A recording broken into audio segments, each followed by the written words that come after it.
மதுரையில் நடந்த மாநாட்டில் விஜய், நான் மார்க்கெட் போன பிறகு அரசியலுக்கு வரவில்லை, உச்சத்தில் இருக்கும் பொழுதே படைகளனோடு வந்துள்ளேன் என்று பேசியதற்கு கமலஹாசன் மறைமுகமாக விமர்சித்துள்ளார். சினிமாவும் அரசியலும் தமிழகத்தில் பிரிக்க முடியாத ஒரு அங்கமாக இருந்து வருகிறது. நடிகர்கள் அரசியலுக்கு வருவதும் தங்கள் செல்வாக்கை பயன்படுத்தி மக்களிடையே ஆதரவு திரட்டுவதும் இங்கு காலம் காலமாக நடந்து வருகிறது. எம்ஜிஆர், ஜெயலலிதா, கமல், விஜய் போன்ற முன்னணி நடிகர்களின் அரசியல் நகர்வுகள் தமிழக அரசியல் களத்தில் எப்பொழுதும் ஒருவித பரபரப்பை ஏற்படுத்தி வருகின்றன.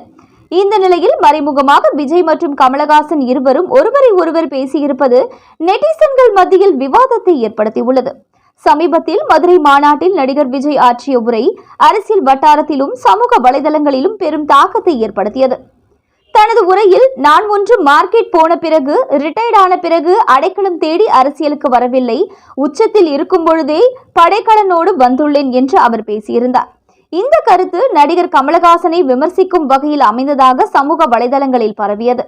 விஜயின் இந்த கருத்துக்களுக்கு மறைமுகமாக பதிலளிக்கும் விதமாக திமுக மாணவர் அணி நடத்திய எங்கள் கல்வி எங்கள் உரிமை என்ற மாநாட்டில் பங்கேற்ற கமலஹாசன், எல்லாமே எனக்கு பொருந்தும், எல்லா வேஷமும் போட்டிருக்கேன், நீ வேஷம் காட்டாத எனக்கு என்று பேசியுள்ளார். இது தான் பல்வேறு பாத்திரங்களில் நடித்த அனுபவத்தை குறிப்பதுடன் அரசியல் களத்தில் தான் புதிய வேடமிடுபவர் அல்ல என்பதை அழுத்தமாக பதிவு செய்தது. மேலும் அவர் மீன் என்கிற வார்த்தை ஏன் மீண்டும் மீண்டும் சொல்லப்படுகிறது என்பதற்கு அவர் விளக்கம் அளித்தார்.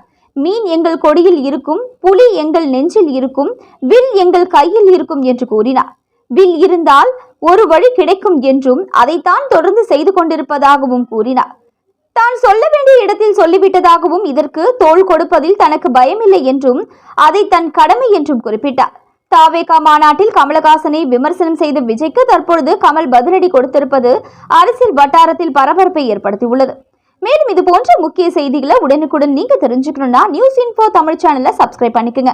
உடனுக்குடன் அப்டேட்ஸ்க்கு பெல் பட்டனை கிளிக் பண்ணிக்கோங்க.